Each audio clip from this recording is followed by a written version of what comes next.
Hey guys, Brian here, Starlite Pulp. Hope everybody out there is doing well. And today we have author Sean Jacques with us, who has a brand new book out called Doe Run, and kind of takes place in rural Missouri, which is where Sean is from. So we welcome you on the show today, Sean. How you doing, man?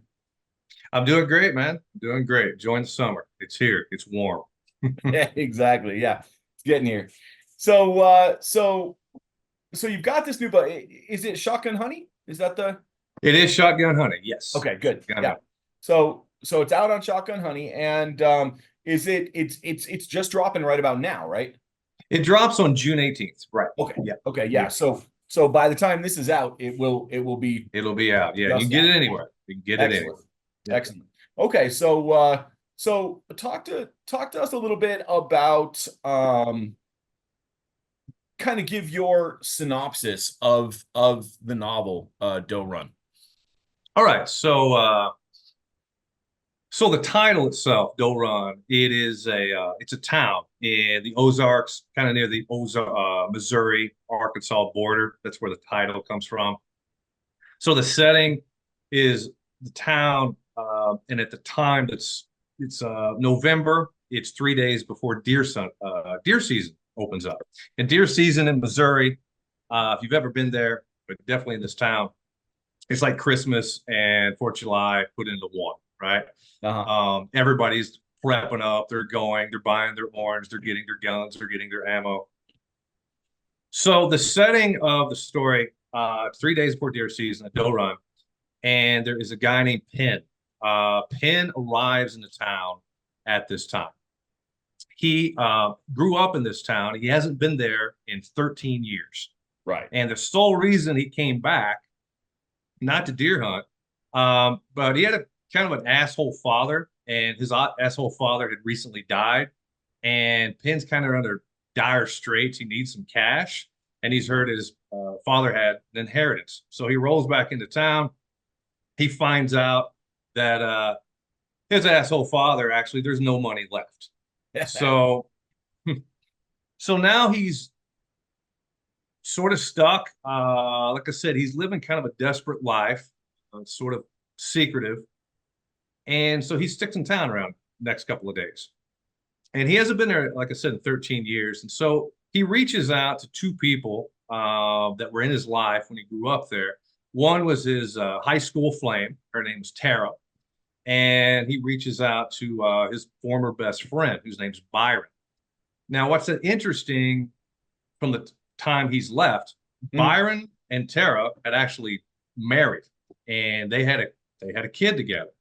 But recently, about a year ago, that kid was killed in a really terrible accident. He was shot by a hothead, lived in town. The guy got off. And what's happened to those two characters since this tragic event? Tara's kind of gone off the rails with guilt Sure.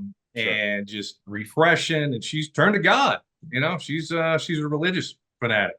Right. And Byron, on the other hand, he just finds his grief has turned to the bottle. He loves to drink. He'll drink like a fifth every day, just because. So Penn has came back into this situation. And the story is basically these three characters that have these troubled backgrounds together.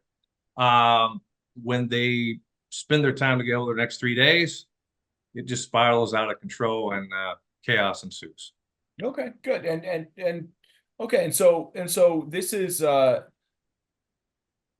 I'm asking you this not as your agent or as your publisher or anybody else. You as a writer, Mm-hmm. your work, how would you classify or categorize what Doe Run is? Well, there's qualities of crime noir in it. Sure. That's kind of what I mean. Things kind of spiral out of control in the plot. Save everyone to read it to see what actually happens. Yeah. But I would say crime noir. There's some definitely drama involved. The best way I can sort of describe it Has you read anything by Daniel Woodrell, primarily like Winter's Bone? If you look at that, it's about a young woman Yeah, who's sort of in dire straits, and her father is sort of involved in meth. Her uncle is in meth, so there's a crime element, but it's more of a drama. It's more about troubled people and what sure. drives them to do, I guess you could say, some pretty bad things. Hmm. So drama, crime, noir. I would say that's probably a little bit of thrill. There's a little bit of slow burn thrill in it Okay. as well. Okay. All right. Yeah, you know, one of the things I think that really helps to drive noir, because you read somebody like, say, Thompson. We were just talking about Pop Hmm. 1280 off camera there for a sec, and just a phenomenal book. But you sit there and you go, okay, how can you write about characters that are so vacuous and like damaged, you know? And one of the things that I think makes it, one of the quotes that I've read that really resonates is Elmore Leonard always said that he has no problem writing about any character, because at the end of the day, all that character is trying to do is seek their own happiness, Yep. regardless of what it is, whether it's in drugs or through murdering somebody, or whatever twisted means they have to take to get there. At the end of the day, it's still just them trying to rationalize and make themselves happy. Right. And that's something that, when you talk about, uh Doe Run, you talk about Winter's Bone, stuff like that, and people in the meth trade and things like that. I mean, if you're writing it, they're just as human as anybody else. They're just people trying to make a go. Yeah, you know, with writing itself, I think the thing that attracted me to writing when I was younger Mhm. is that exact is I like to think of characters, any I create, the way I describe is like you read, Brian. Brian is in the local newspaper. He killed his father, killed his father. And then you read that as like, God, how could anybody Right. kill his father? So I've always taken this idea of like, what is something, a character or a person that when on the surface, if you look at it, Mhm. is just sort of this heinous act. Yeah. Yeah.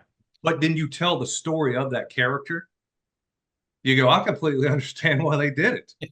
Exactly. And that's what's fascinating with me of just imagining situations and characters like that. And a lot of that went into this book and these characters. And it isn't just like sometimes finding happiness. Sometimes it's just a matter of like on top of happiness, you got to survive. It's like this is the only way they can actually live, and they're struggling with being, are they capable of doing it? Yeah. Um, And correct me if I'm wrong, but when Penn returns back to his hometown, and it's not out of some kind of altruistic concept, it's because he might be getting a little bit of money yeah, from pops who passed on, right? And so, exactly. it's the same kind of thing. It's not some great homecoming where, he's going to go to the high school dance, and it's Yeah, exactly. I mean, at the end of the day, again, it's the same thing like you were talking about. I mean, he needs money. And he so, needs money, and what if you need it in order to just get by, what are you willing to do to get it? mhm, And that's kind of the story. It's kind of three. That's kind of the three different plot lines of these three characters. Like they're all in really desperate states the moment they converge together, sure. and then when they do converge together, they use each other to find their happiness or find their relief. Let's put it that Yeah. Yeah. way. Yeah, And yeah, and it also, I mean, on the read through, it has a little bit of a not that this is pulp, it's not, but it has a little bit of the Thomas Wolfe's "You Can't Go Home Again" yes, exactly. to it as well, right? Which, you know. Yeah, it's definitely that. It's we talked a little bit about this earlier. You could take like story wise, you can take it in a Western, you can take it in a crime, you can take it in a romantic comedy. It's the idea of, a drifter Yeah. coming into a small town, or a guy who has been away from the small town Right. a And is long time, he comes back, and then it's coming back there and reconnecting, seeing what's changed, see how he's changed, and you find yourself. This story kind of combines those two sort of elements. sure. Sure. Yeah, so it's So it's there's a definitely little bit that. of it's like a concept of the on one hand, there's the drifter that's not welcome for the Yep. most part, anyways. Yeah. And on the other hand, it is his hometown, and there's that prodigal son concept returning also, right? So Yes. it kind of has dueling aspects like that. It's absolutely that. Yeah. It's like it's Eastwood's Man with No Name, about the sweet guy coming home and falling in love, reconnecting with his first love that he ever had. Yeah. So Okay. Okay. Good. So you're from Missouri originally, correct? fifth generation Missouri. Yep. Fifth Yeah. generation. Family goes back 1820, Southern Missouri. Yeah. Are you guys Missourians? Is that the term? Well, most people from my neck of the woods, as they say in the southern part, they say Missouri. Um, Usually central, some northern. It's Missouri. Missouri. What's interesting is my dad has always said Missouri. Hmm. I've always said Missouri, but yeah, either one works though because it ends with an I. That's what's so screwy. Yeah, of course. Yeah. All right. So you wrote for those that don't know, this is our new review, Starlight Pulp review number 4. It's just out last couple of weeks, so get those orders in if you could. But it's Sean here had a story in the third review called Pit, which was Pit with an exclamation mark, which was a damn funny story. My wife, by the way, thinks we're complete children for thinking it's so funny. But it's a cockfighting story, and the language at times and the things that they're celebrating with regards to their cocks is pretty damn funny. The chicken kind, Rob. The chicken kind of cock. Don't forget. Yes, Yes. absolutely. Yeah. But Yes. I mean, keep in mind that was Missouri too, right? So Absolutely. you live now in California. I've lived in California for almost 25 years. Yeah, a Right. few other places too. Uh-huh. Right. And so talk to me about the idea or the draw, if you will, for mining that kind of, Missouri roots Hmm. while, you're in But while California. going around traipsing around the country and living in the metropolis of LA.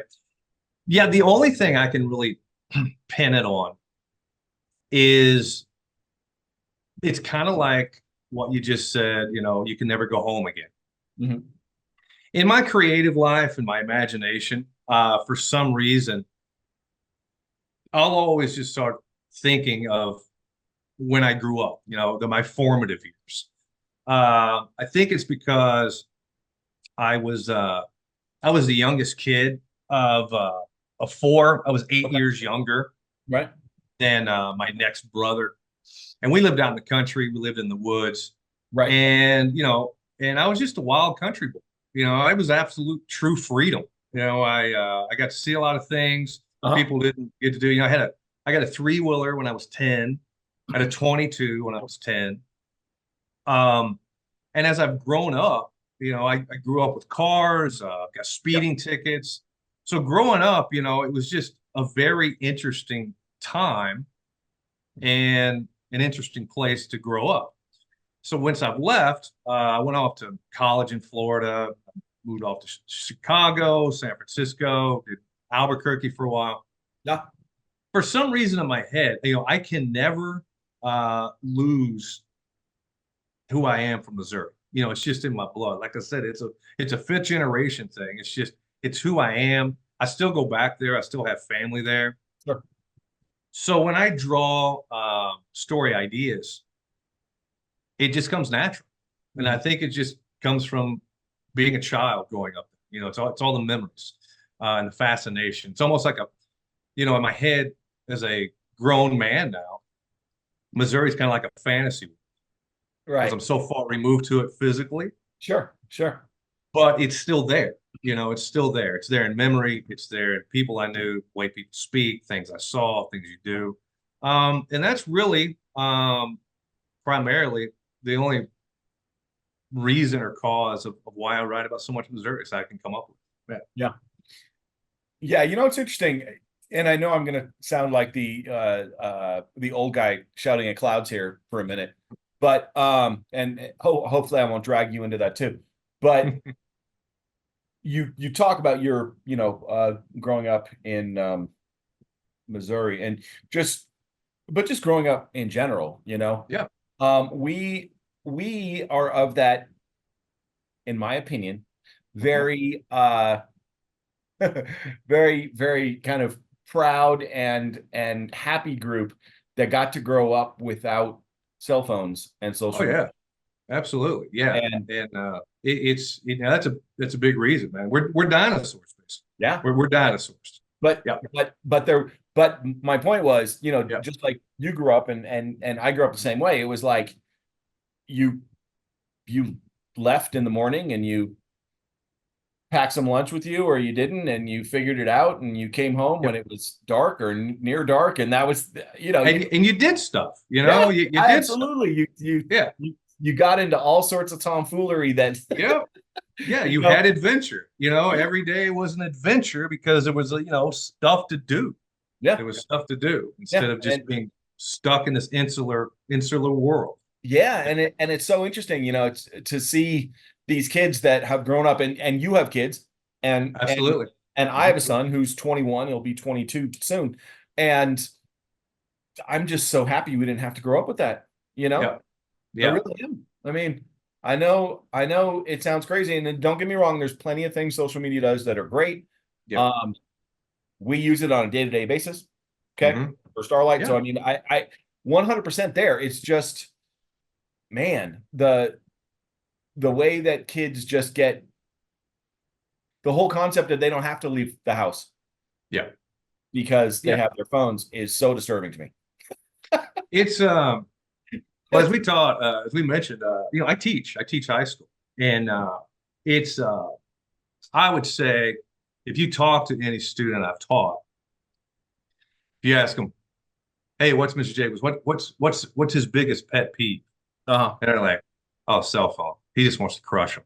And, because I'm on them every day about this same subject. It's like, "Hey, I'm a dinosaur, but you know what? There's a life out there. Why don't you guys go take a walk for 20 minutes a day? Go to the park. You got to reflect. You got to think. Go do something." Yep. And so, yeah, we grew up able to do things. I was fortunate enough also to, like I said, I grew up in the woods.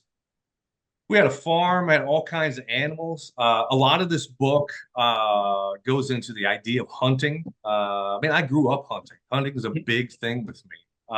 Whether you like it or not, it doesn't matter. It's like, hey, Yeah. that's a human skill Yeah. that's been around since we've been around. Absolutely. Yeah. And I look at it that way. And it's like, it's like people ask me like, how can you kill something? I said, "Do you eat a hamburger from Wendy's or McDonald's?" I said, Right. when you order and eat that, right? I said, that used to be an animal. I said, you go out in the woods, you hunt something, you take it down and you kill it and you gut it and you skin it and you cut Yeah. it up and you cook it. You got a whole other relationship with eating meat. Absolutely. Absolutely. um, but yeah, a lot of the book we haven't gone into yet is like, yeah, it's 3 days of before deer season. Hunting's a really big thing in my life as well. Yeah. I Yeah. got a No, hunting dog. That's a new hobby for me. So yeah, you've mentioned that. You've mentioned that in the past too. It's and for a lot of the country, it's a big thing. And it's interesting because it's one of those, I feel like America has maybe, I don't know, somewhere like 3 to 5, maybe just enormous, enormous disconnects mhm. between people who grew up in cities and Yep, people who grew up in rural communities. And absolutely. owning and having guns is one. Hmm. and hunting is another. And you can vilify it, you can say whatever you like.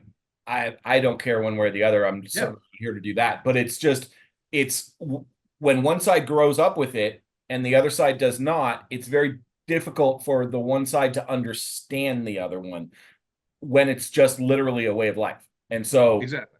right. And so it's fascinating to kind of watch. It's not always certainly pretty politically or anything, but Hmm. it's interesting because you look at the US, I was looking at this map the other day.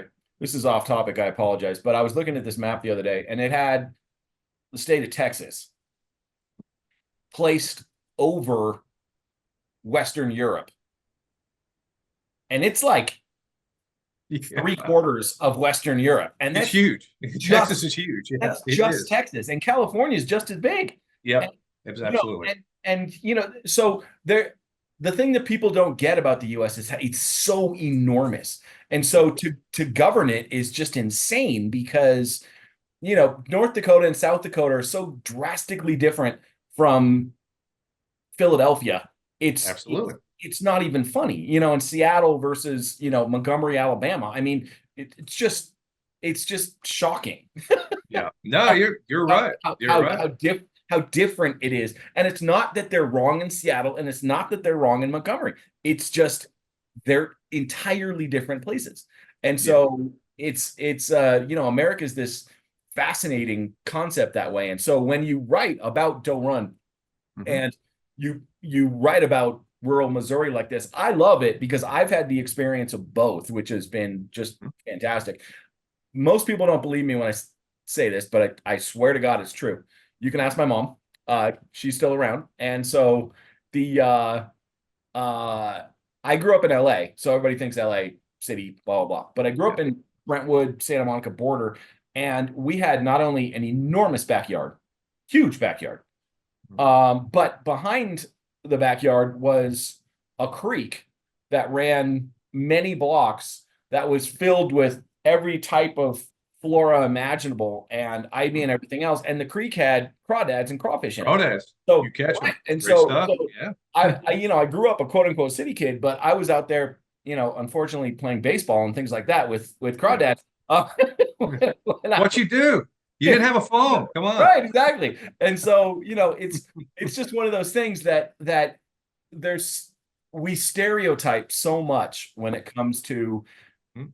people and how they grew up and things like that. It's just it's fascinating to me. But you're right, the place you grew up in never leaves you. It doesn't. It just doesn't. Like Even if you want it to, yeah. no matter how much you change, Yeah. it's still there. Yeah. It is very much there. Um, and I take it a little bit to heart sometimes. I talked to a buddy of mine a couple of nights ago. We were talking about kids. For me, where I grew up, like I said, Mhm. generations in a small town in Missouri. My kids, it's like you live in LA. This is a completely different World. formative years Yeah. development of what you are growing up in.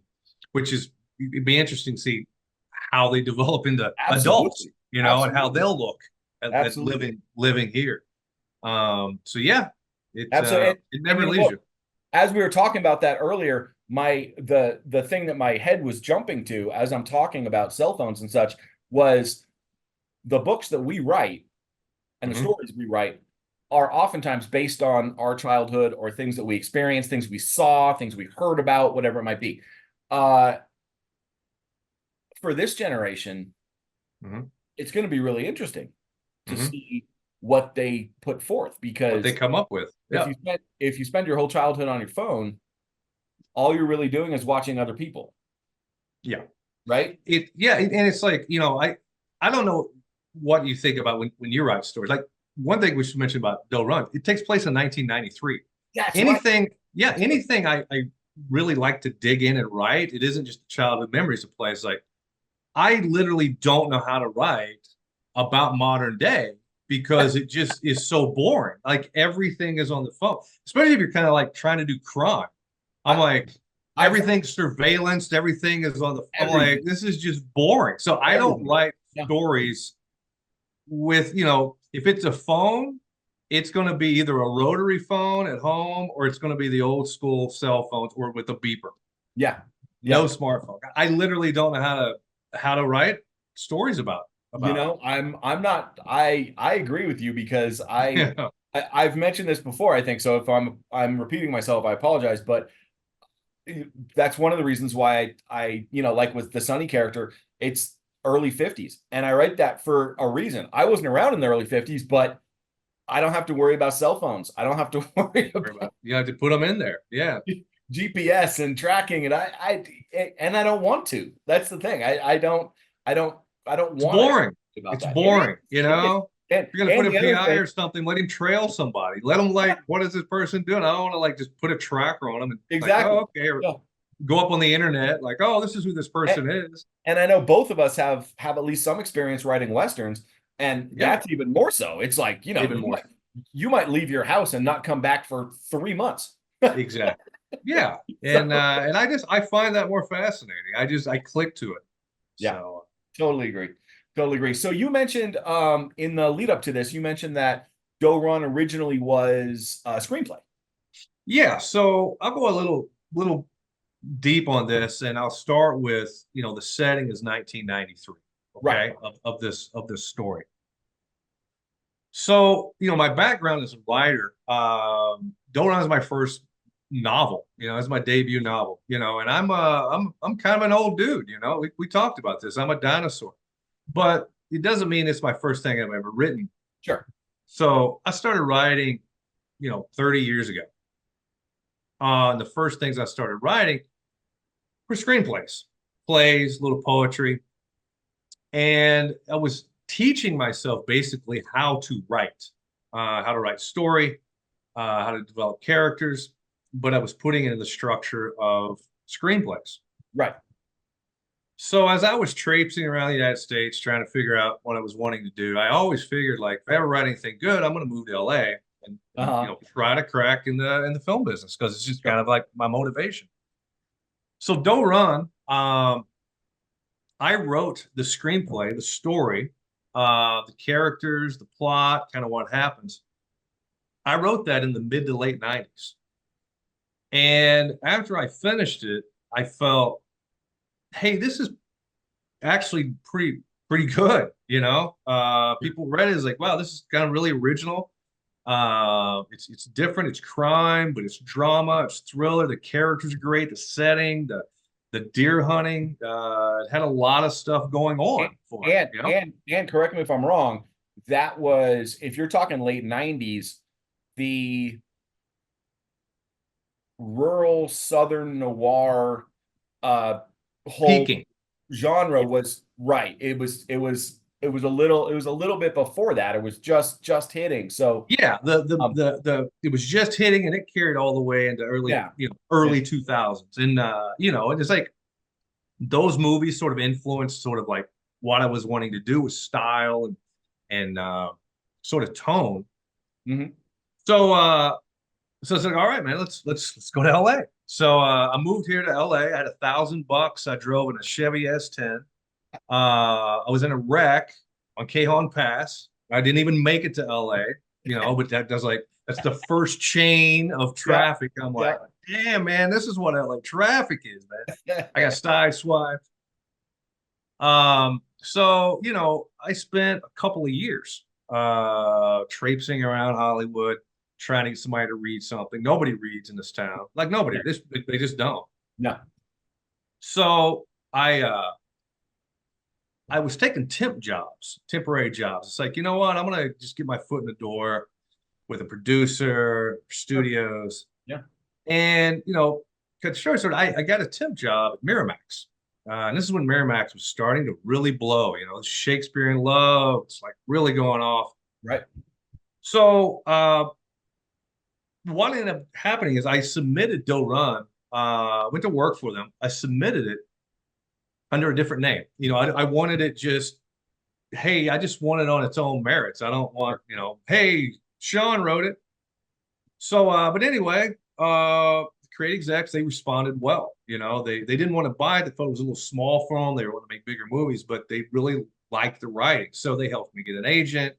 And then, you know, boom, my writing career took off. And you know, the perils of Hollywood writing never really, I don't know why I really want to do that. But to jump forward, you know, years went by. I still wrote a lot of screenplays. Uh, and that's really all I wrote Yeah. until I spent about, I don't know, let's say 12 to 15 years in the film industry. Hmm. Until I was like, I'm done. I don't want to do it anymore. It's like, you know, I'm just kind of done.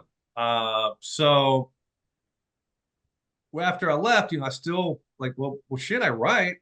He's like, that's not something I can just quit. It's just That in doesn't, me. no, it doesn't go away. It doesn't go away. It So hangs around. Yeah. Yeah. I was like, well, what can I do, man? So I just started tinkering around, going back to a little bit of poetry, tried a couple hands of some short stories, and I was like, well, let me think about writing a book. So I'm like, well, hell, man, you know, I got Doe Run. I still think it's really good. I still think it's really one of the better things I've ever written story wise. And so I just wrote. You know, I just started and took my time with it and just kind Yeah. of did it and I revised it and then you know, here we are. It comes out next Tuesday. Awesome, So, right? Yeah, yeah. you know that seems to happen a lot because I mean, I mentioned before Daniel Pine, Mhm. 29 Palms, that book that started out as a screenplay first. Mhm. And I remember Nevada McPherson, who Mhm. you probably know just Yeah, absolutely. from the You scene. got a great accent. That Texas Yeah, accent, man. Let me tell yeah. you, yeah, it's great. And her first book started out as a screenplay as well. Hmm. So that you know that's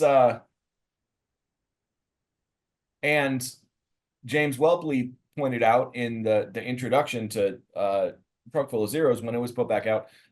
My character Sonny Haynes actually started in a poem Yep, first. that's great. So, you know, you That's just sometimes the way it does. Yeah, exactly. So that's my point. And people that are watching this that are like, "Oh, a character stays in one kind." No, it doesn't. You can yeah. you It's can just do different anything. forms. You can do It's anything just with it. different forms. Yeah, Exactly.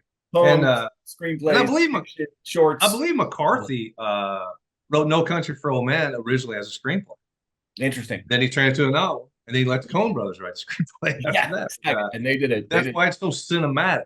You and they know, did a bang up job with it they too. did a really bang up job. Yeah. Yeah. So Um, yeah, it's so talk to me. You brought up McCarthy. So talk to me about influences for Doe Run. And I don't mean you had mentioned before. I mean, originally it was a screenplay, right? So yeah. both film and literature wise, what were you looking at from that perspective?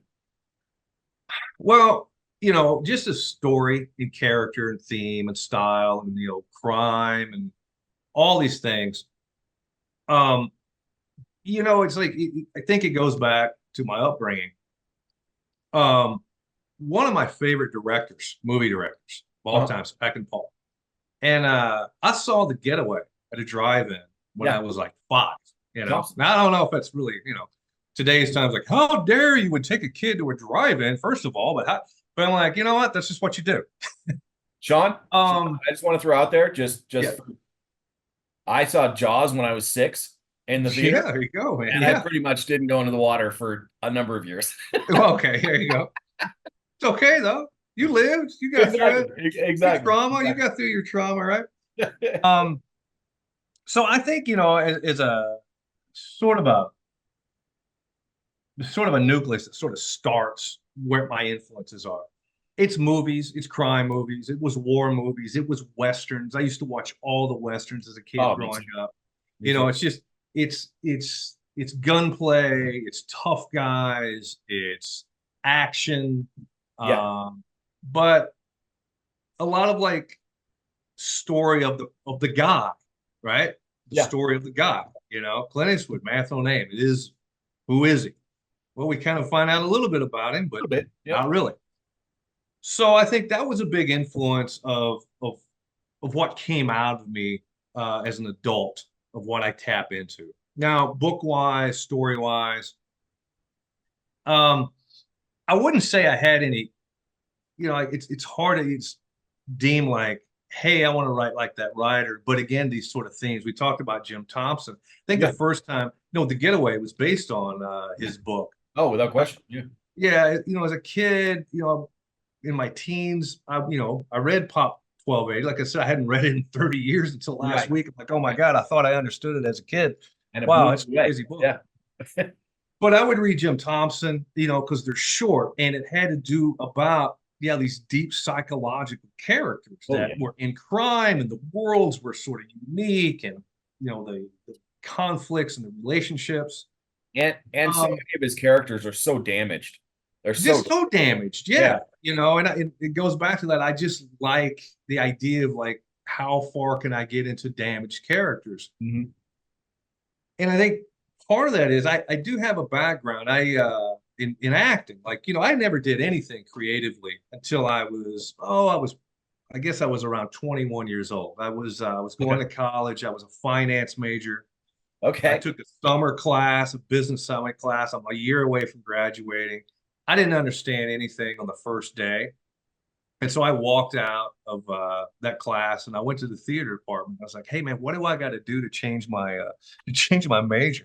And it was just like, youthful exuberance of trying to get out of something I didn't want to do.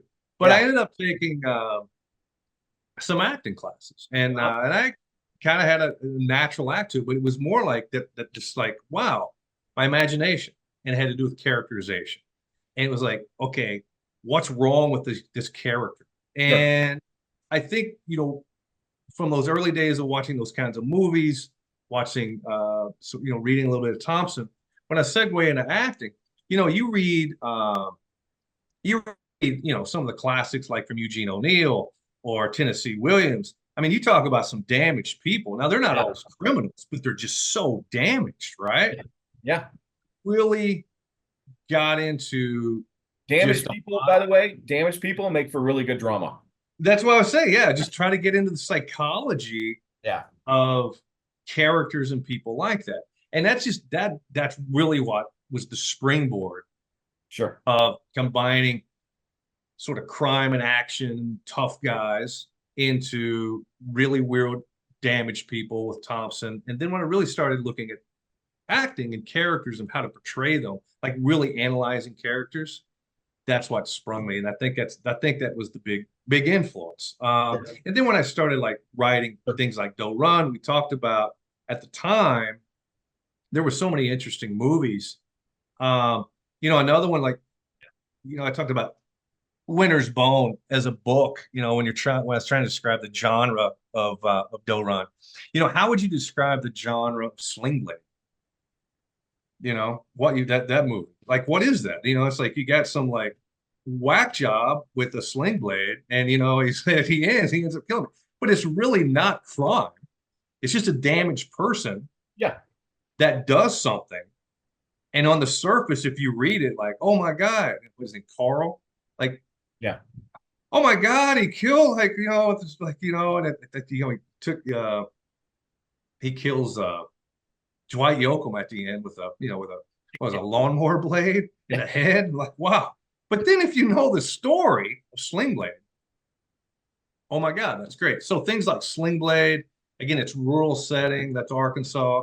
Another sort of movie and book that, it's not really influenced, but I could see that whatever that writer or these creators of the movie, what they're tapping into was sort of the same thing I was tapping into. Is a simple plan. Oh yeah. With Billy Bob Thornton. I was actually It's like about to bring that up. Billy Bob Thornton. Bill Paxton, by the Bill way. Paxton. Bill Yeah, Paxton was so great in so many so many movies movies. we Yeah, watched growing up. I mean, my God. Yeah. yeah. There Yeah. was that movie, I think it was called Fragile. Is that the frame where he was like, oh, it was Frailty. Frailty. Frailty. Oh my God. Boys, boys. He's like, Dude. we're gonna take his kids to go kill somebody. He's like, oh, are you kidding me? Um, Yeah. but I could recognize in those movies at the time of, hey, this is kind of what I do. Mhm. Now they weren't necessarily influencing me, Yeah. but Yeah. I knew that, well, we just kind of have a whatever we've tapped into, it's the same source. Mhm. And I would say and then reading things, you would read Daniel Woodrell, another guy, Tom Franklin. He had these series of short story called Poachers, Mhm. and they all, again, hunting and the rural setting, and it's crime, and it's sort of dark and it's secretive. Um, all it really did at the time was kind of give me a little hope that, hey, I'm not off the mark in what I'm shooting for. Sure. So yeah, Sure. yeah, Yeah. Yeah, it's always an amazing moment when you get to the point where you create something and you think, this might be good enough. yeah, You yeah, know, exactly, and yeah, there really is exactly. because we all grow. Every person that's ever been an artist in anything, I don't care what it is, acting or sculpting or painting or writing, whatever it might be. Mhm. You all have everybody has those works or those artists, whichever, that they look up to, Yep. and so all of a sudden you reach a point where you realize that you've created something, and it might not be as good. Mhm. You're never going to say, oh, this is, McCarthy like, this is Da Vinci like, this is, of Mhm. course you don't do that. But you think, you know what? This, You're in the club. Yeah, this, you're in the club. Yeah, it's this like, might okay, be okay. this is my membership card to get in. Yes. Exactly. Exactly. And Yeah. that's a super cool thing. It really It's a is. confidence thing. Yeah. And Yeah. uh and when for me, both in screenwriting and even with this book, it's when I have people that I've looked up to as artists, as Yeah. writers, Yeah. where they respond like, hey, this is really, really good stuff. Absolutely. It just solidifies your hope and belief. Like, okay, well, shit, I did it, man. I actually, everything I actually thought, I wasn't way off base. I wasn't way off base. Yeah. And Yeah. so Absolutely. it's a little bit of a payoff. It's a little bit. Absolutely. And if you're smart enough about it, you realize that how big it gets or the monetary value attached to something is completely outside of your control. So that It's aspect of it, there's nothing you it, can, but there's nothing you can do. And with this book in particular, as I've done the Hollywood thing. I'll never make as much money ever as in writing a book or anything that I did writing just really stupid stuff yeah. for people who throw you a lot of money in Hollywood. Yeah. And I did it, and I wrote some good things that I didn't get a dime for, but I wrote some other stuff that I'm like, wow, I can live off this for 3 or 4 years. Right. So the idea of going through that whole cycle and then coming out the other end of it and then writing a book, it's like, yeah, with Doe Run, I'm like, yeah, man, you can't get rich being a novelist. I mean, it's hard. I mean, it's just being upper echelon, and it takes a lot of luck. You know, But the mere you know, fact that I got it and it's respected by people I respect their work, that's it. That's exactly. it. That's That's it. exactly it right there. That's That's it. exactly it. The Yeah. I was just talking with somebody recently, and they were bringing up, and I forget who it was. I'm not trying to be vague. I'm Mhm. remembering the conversation, not the person who was with, but they were talking about how shocking it is when you look at the publishing industry numbers Mhm. about how few books most authors sell, and that Mhm. it is really, honestly, the Stephen Kings, the James Pattersons of the Yeah. world that keep the industry afloat. Yeah. Certainly the big five, right? Yeah. The publishing houses, the Farrar Straus and the the Random House and that kind of shit. The Yeah. they these other authors might be selling, 500 copies their first week, Hmm. but Stephen King selling 250,000. So That's what it is. Exactly. yeah, and Yeah. and so and so those they help keep the entire system afloat. but Yeah. And but that's the way it is. And I've accepted that's one reason I've kind of I'm really trying to, I'm enjoying debuting a book. It's like, that's awesome. I'm just looking, I was like, man, like I said, I put 30 years in the story. Yeah, That's a long time. It's a long time, man. It's a long time. And it's like in looking back where it started, I always felt that, hey, this is the first thing I've written. I think it's good. Took me 30 years to get in people's hands, but at the same time, it was also the first story that did set me on a road of getting an agent, and it was my Yeah, kind of calling card exactly. around Yeah, town. exactly. And and that's the value I sort of accept of getting this book published. Right. Yeah. And if I never get another book published, am I going to die crying? No. Am I going to write another book? Oh yeah, I'm Oh, writing yeah. two now. No, you're right. Yeah, but Yeah. I'm not.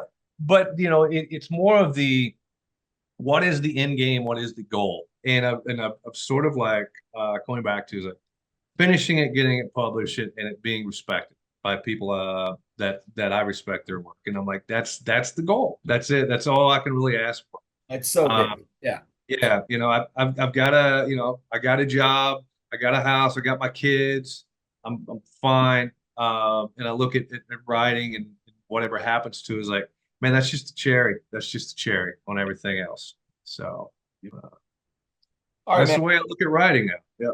Yeah. Oh, Yeah. absolutely, man. So, Yeah.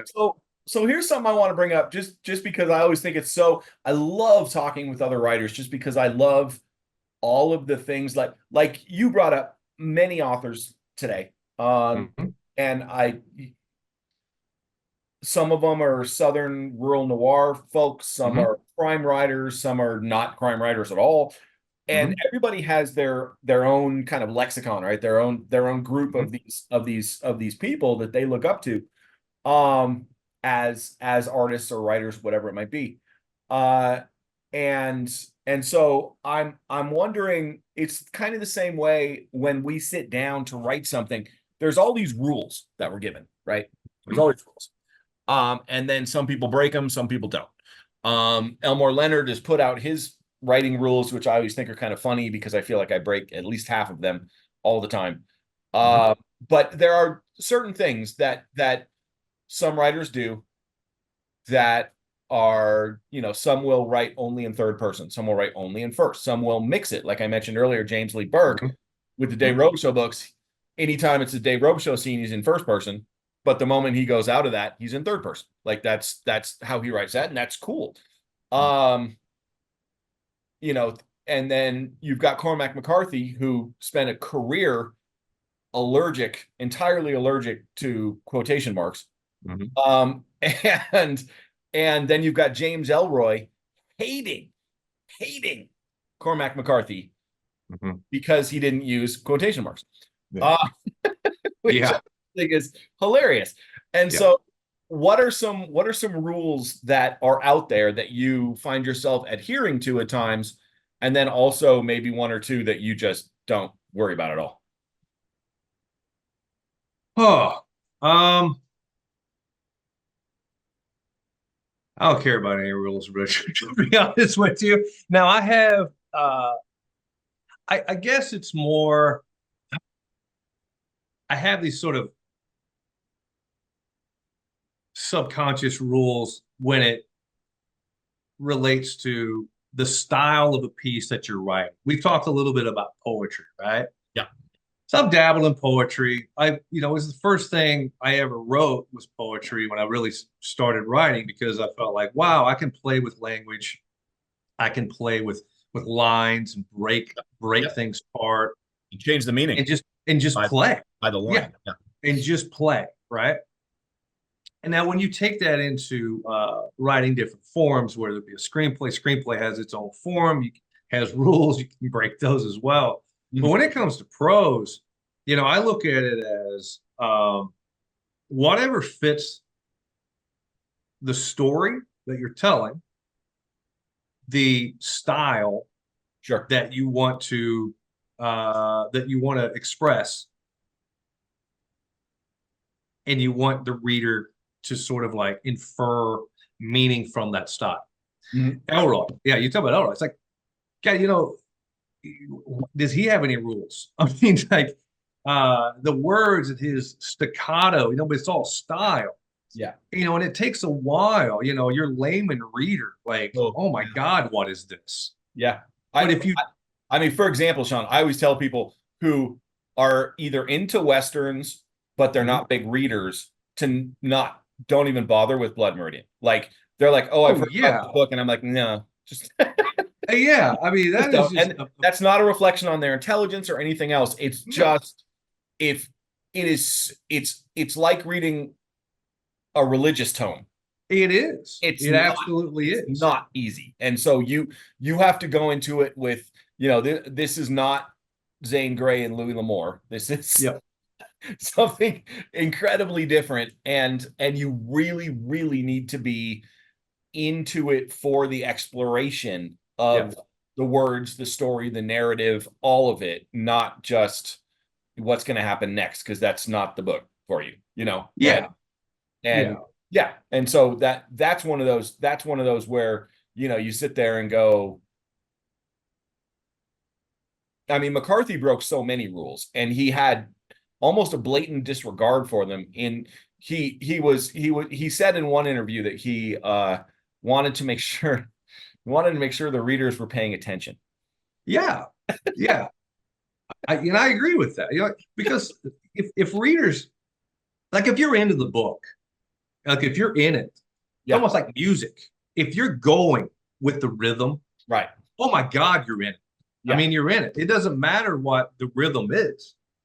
yeah, If you're in it, it works. And it's kind of what I mean with style. Now, my own writing, um, you know, there is some lyricism in Doe Run. There is. right. There's some lyricism. There is also sort of the dialogue has some vernacular. Like, people's like, don't say, don't if you're writing the word something, Hmm. but if a character says something, write the G. Don't put in like says who. It's like, no, I want the dialogue. I Yeah, want you to yeah, read it because it is a sound that I'm creating that the character's giving. And by the way, this is the sound they make. yeah, So I'll break rules like that. yeah. Those aren't big, but like that's a stupid rule.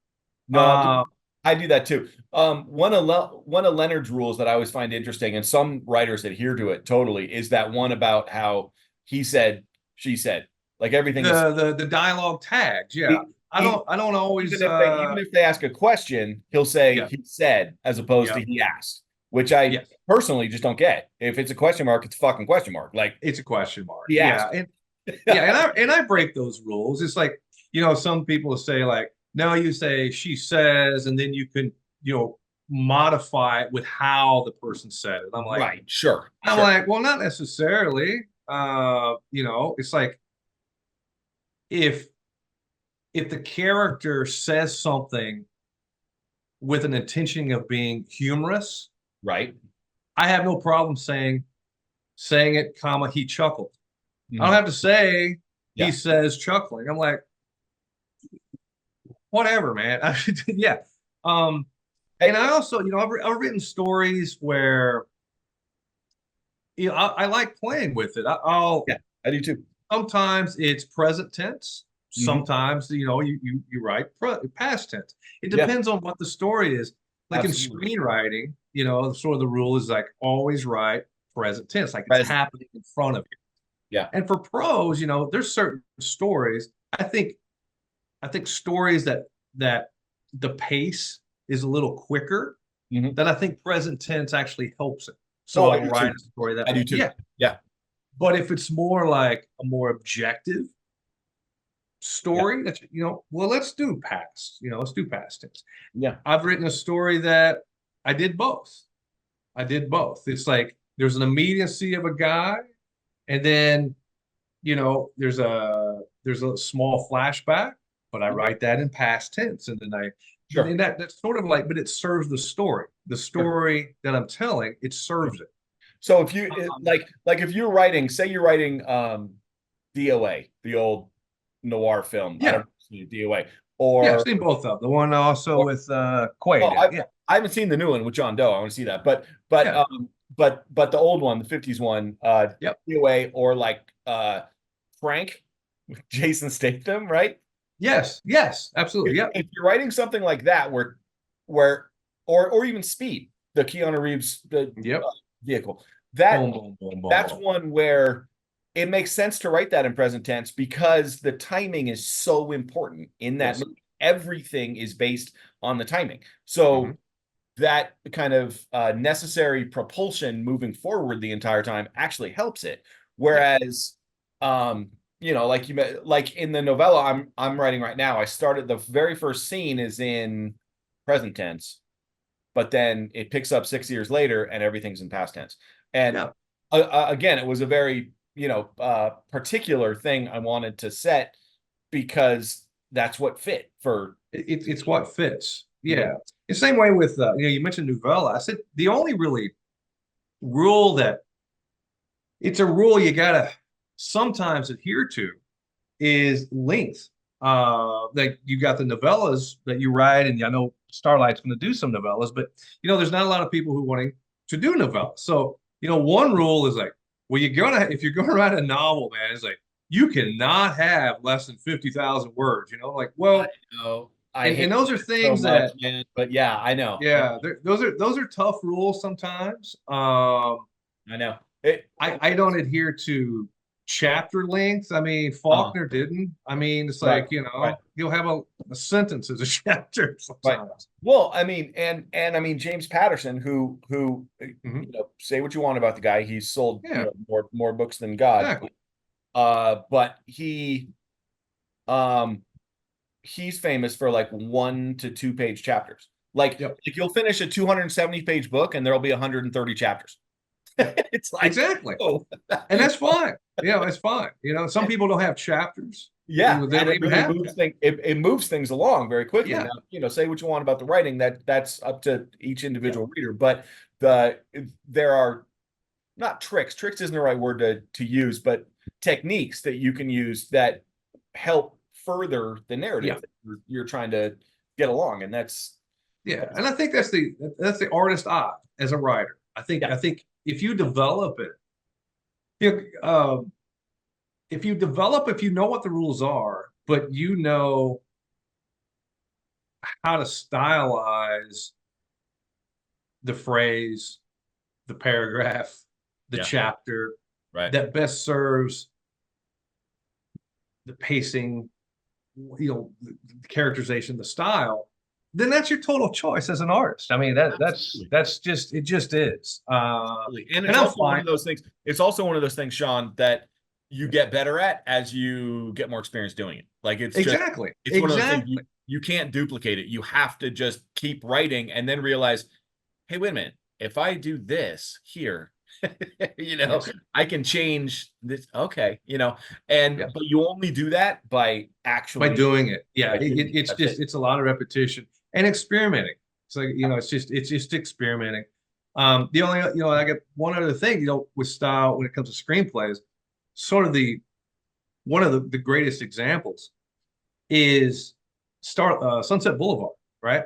Mhm, Sunset Boulevard mhm. is the entire story, plot wise, is told by a dead guy, Right. and we literally see him in the first scene. There's a dead guy in a pool, and then you hear the voiceover. And some people's like, well, you can't how can a dead person be a voiceover telling, and like, Right. because that's the style. And by the way, it works really well. Right. It works really well. Right. So, yeah. So one thing you mentioned is we've got this collection of novellas coming out Mhm. in the fall, and I want to throw this out there to writers everywhere, Sean as Yeah. well, 100% to you, Yeah. but just everywhere is I don't understand why more people don't publish novellas and why there aren't more novellas out there. It pisses me off, quite frankly. Yep. And if you go to an agent at a Power Five company right now and you say I have a novella, they'll laugh you out of the building. They'll act like you just, tried to shoot their dog. Like Yep. you can't that if you come to them with something less than 250 pages, it's like why are you here kind of thing. And when you look at so many of these books, westerns for sure. I mean, Louis L'Amour got probably half his books were less than 150 pages. But you look at Louis L'Amour, you look at Steinbeck, three-quarters of Steinbeck's books are novellas. Yeah. Half of Jim Thompson's books are skinny Novellas. books. And now, for whatever reason, be it bankability, be it the money the agent's going to get, whatever it is, I have no idea. Point is that people don't put novellas out. One of the reasons I've mentioned this with you before, but the Legends of the Fall triple novella book that Jim Harrison put out is phenomenal. I mean, Legends of the Fall is great. Super phenomenal. Revenge is phenomenal. And absolutely, it's so good, and yet nobody does it. And so I'm not saying that we're doing something revolutionary here. That's stupid. We're not. I'm just trying to write something that should be already being done. God bless you, man. Yeah, it should be. And so the point is, you writers, Sean, you as well, if you guys have novellas out there, let us know. Hit us up, because this is something we're going to plan on doing. We'll probably put out, like, I don't know, maybe one a year, where we put out a collection of novellas. Because if you write a novella or you write a novel that ends up just being really short, exactly, yeah. You have nowhere to put it. Like, you don't. It might be great, and you have nowhere to put it because it doesn't fit whatever paradigm that, for our Strauss wants or whatever. And so let us know. Hit us up, because I love me some novellas. So I'm going to put the word out, man. I will put the word out, and I'll see if I got a novella in. Exactly. Yeah. Do that. All right, man. Well, this has been we're at almost an hour here, so I'm gonna cut it short. But Doe Run is going to be out by the time this podcast comes out. Doe Run will be out. So it's from Shotgun Honey Books. It is Sean Jacques's debut novel, and you've heard quite a bit here on it, but Sean is an excellent writer, so go out there and pick up a copy. And Sean, we appreciate you being here today, man. I love being here, Brian. Thanks a lot, man. I appreciate it. And I'll see you in person soon. Yes. All right. Oh yeah. By the way, as a side note, Sean is also going to be with us at Artifact Books on July 20th. For the reading there. He'll not only have copies of Doe Run, but he'll also do some reading from the review story he had. And then the 29 Palms Book Festival, which is in November 8th and 9th. We are going to be doing a bunch of stuff out there. Sean's going to be involved in some of it. I don't know any of the details yet. We're going to have panels. We're going to have author spotlights. We're going to have the reading. We're going to have a whole bunch of stuff. But anyway, Sean will be there. We'll be there. So hope to see you guys there. Sean, thanks so much for coming, man. Thank you. All right. Take care, everybody. All right. Enjoyed it. Bye now.